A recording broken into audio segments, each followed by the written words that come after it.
How to record audio and edit like a professional. क्या तुम्हारी भी आवाज कुछ इस तरह है? मैं बोल रहा हूँ YouTube channel the hard money से। और तुम्हें अपनी आवाज कुछ इस तरह बनानी है। मैं बोल रहा हूँ YouTube channel the hard money से। मुझे बहुत सारे कमेंट्स आए हैं, वॉइस एडिट कैसे करें, माइक कौन सा यूज करते हो, आप अपनी वॉइस कैसे रिकॉर्ड करते हो। तो इस वीडियो में हम सारे पॉइंट्स कवर करेंगे जो जरूरी है एक अच्छे वॉइस को रिकॉर्ड करने के लिए। बट न्यू क्रिएटर्स के दिमाग में हमेशा एक मिसकंसेप्शन रहता है कि एक अच्छा ऑडियो रिकॉर्ड करने के लिए महंगे माइक और किसी सॉफ्टवेयर की जरूरत है। But it's not true. मैं खुद अपनी वीडियो के लिए ऑडियो रिकॉर्ड एक मोबाइल और एक सिंपल सा माइक से करता हूँ, जिसका प्राइस है अराउंड 200 रुपीज। अगर आप माइक खरीदना ही चाहते हैं तो ये मिनिमम इन्वेस्टमेंट आप कर सकते हो। अगर आप नहीं कर पाओ तो कोई बात, आप मोबाइल से ही अपनी वॉइस को रिकॉर्ड कर सकते हो। तो हम पहले लेवल को समझते हैं जो है रिकॉर्ड ऑडियो। अब आप जब भी ऑडियो रिकॉर्ड करो तो अपने रूम का विंडोज, डोर्स एंड फैन को बंद कर देना और पॉसिबल हो सके तो विंडोज और डोर्स पर कर्टेन्स लगा दो। और ऐसा करने से बाहर की जो आवाज है वो रूम के अंदर बहुत ही कम आएगी। बट अगर आपके आसपास शोरगुल होता ही रहता है तो आप अपने रूम का फैन ऑन कर लेना ताकि उस रूम के अंदर एक ही तरह की आवाज हो और वो भी हो सिर्फ फैन की। फिर एडिटिंग के समय इस नॉइस को इजीली रिमूव करा जा सकता है। अब बारी है एको रिमूव करने की, मतलब कि आपका आवाज गूंजना नहीं चाहिए। आपके रूम में जितना ज्यादा सामान होगा एको उतना ही कम होगा और रूम जितना खाली होगा एको उतना ही ज्यादा। मैं पर्सनली बताऊं तो मेरे रूम में एक बुक शेल्फ है और मैं उसके अंदर ही माइक रखकर ऑडियो रिकॉर्ड करता हूं। अगर आपके पास भी ऐसा कुछ है तो आप भी ये काम कर सकते हो। नहीं तो आप जहां पर फोन या माइक रखकर ऑडियो रिकॉर्ड करोगे वहां पर तकिए या गद्दे रख लो। अब आप पूरी तरह से तैयार हो ऑडियो को रिकॉर्ड करने के लिए। आप ऑडियो रिकॉर्ड करने के लिए अपने मोबाइल का ऑडियो रिकॉर्डर का यूज कर सकते हो। मैं पर्सनली बताऊं तो मैं रेकफोर्स 2 ऐप का यूज करता हूं। एंड तुम ऑडियो को जब रिकॉर्ड करो तो खड़े खड़े होकर करो, क्योंकि खड़े होकर अगर आप ऑडियो रिकॉर्ड करोगे तो आप कॉन्फिडेंट फील कर पाओगे और ये बहुत बड़ा रोल प्ले करता है ऑडियो रिकॉर्डिंग के समय। अब आपके दिमाग में बहुत सारे सवाल आ रहे होंगे कि क्या मैं ज्यादा जोर से बोलकर अपना वॉइस रिकॉर्ड करूं या फिर जल्दी जल्दी अपना स्क्रिप्ट पढ़ा करूं। तो बोलते समय आपको अपने वॉइस का लेवल ऐसा रखना है जैसे कि आप सामने वाले को कुछ समझा रहे हो, मतलब कि आपका वॉइस ना तो कम और ना ही ज्यादा होना चाहिए। अब बात करते हैं कि आपको स्क्रिप्ट पढ़ना कैसे।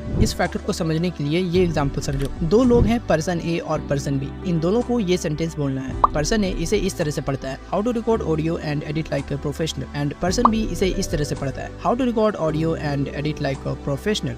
अब आपको किस पर्सन का साउंड ज्यादा अच्छा लगा? ऑफ कोर्स पर्सन बी, क्योंकि इसने सेंटेंस को एक शानदार तरीके से डिलीवर किया है। किस वर्ड पर ज्यादा स्ट्रेस देना है और किस वर्ड पर नहीं, ये सब कुछ। अब बोलते समय अपने माइक को या फिर फोन को 2 से 3 इंचेस की दूरी पर रख लो। एंड आपको अपने स्क्रिप्ट को बहुत जल्दी जल्दी या फिर तेजी से पढ़ने की जरूरत नहीं है। नॉर्मली पढ़ो जैसे कि आप किसी से बात कर रहे हो। अगर आपको अपने वॉइस को स्पीडी करना है तो आप इसे एडिटिंग में भी कर सकते हो। एंड अगर आपका स्क्रिप्ट बहुत बड़ा है तो कोशिश करो कि ब्रेक्स ले लेकर रिकॉर्ड करो, मतलब कि अपने स्क्रिप्ट को 2 से 4 पार्ट्स में डिवाइड कर दो। एंड एक पार्ट को रिकॉर्ड करने के बाद 2 मिनट का ब्रेक लो, जिसमें तुम थोड़ा पानी पी सकते हो एंड थोड़ा रिलैक्स कर सकते हो। एंड अगेन आपको फिर से इसी तरह रिकॉर्डिंग करनी है। ऑफ कोर्स ये पूरा ऑडियो रिकॉर्डिंग का प्रोसेस आप 1 से 2 बार में नहीं सीख पाओगे, मतलब कि आप इस प्रोसेस को जितना प्रैक्टिस करोगे आपका वॉइस रिकॉर्डिंग उतना ही बेटर होगा। अब ऑडियो रिकॉर्ड होने के बाद बारी है लेवल 2 की, जो है ऑडियो की एडिटिंग। अब एडिटिंग का नाम सुनते ही आपको लग रहा होगा कि ये बहुत डिफिकल्ट होगा और इसमें एडवांस सॉफ्टवेयर की जरूरत पड़ेगी, बट ऐसा कुछ भी नहीं है। ये 2 टूल हमारे काम को बहुत आसानी से और बहुत जल्दी कर देगा। पहला टूल है अडोब पॉडकास्ट। आप सिंपली अपनी ऑडियो फाइल को यहाँ पर इंपोर्ट करो एंड ये कुछ समय बाद आपके वॉइस में से सारे बैकग्राउंड नॉइस को रिमूव कर देगा एंड आपका आधा काम कंप्लीट हो चुका है। दूसरा टूल है लेक्सिस ऑडियो एडिटर। अब आप अपने ऑडियो फाइल को इस ऐप में लेकर आओ और फिर आपने ऑडियो रिकॉर्ड करने के समय जितने भी मिस्टेक्स करी होगी उसे कट कर दो लाइक दिस। एंड उसके बाद आप 3 डॉट्स पर जाओ, इफेक्ट्स एंड चूज करो इक्वलाइजर एम्पलीफायर को एंड इसके लेफ्ट साइड के 3 बार एंड राइट साइड के 3 बार को थोड़ा थोड़ा ऊपर कर दो। और ऐसा करने से आपके वॉइस के बेस में थोड़ा बदलाव होगा। और फिर प्री एम्पलीफायर को 2 से 3 dB के आसपास रखो। यह सेटिंग आप भी कर सकते हो, लेकिन आप अपनी वॉइस के हिसाब से इसे थोड़ा मैनेज करना। And just tap on apply button and again आप इफेक्ट्स में जाओ और टैप ऑन नॉर्मलाइज बटन। अब आप इस ऑडियो फाइल को सेव करो and use it in your video. तो ये था पूरा प्रोसेस एक वॉइस को रिकॉर्ड करने से लेकर एडिट करने तक। मैं मिलूंगा अब अगले वीडियो में।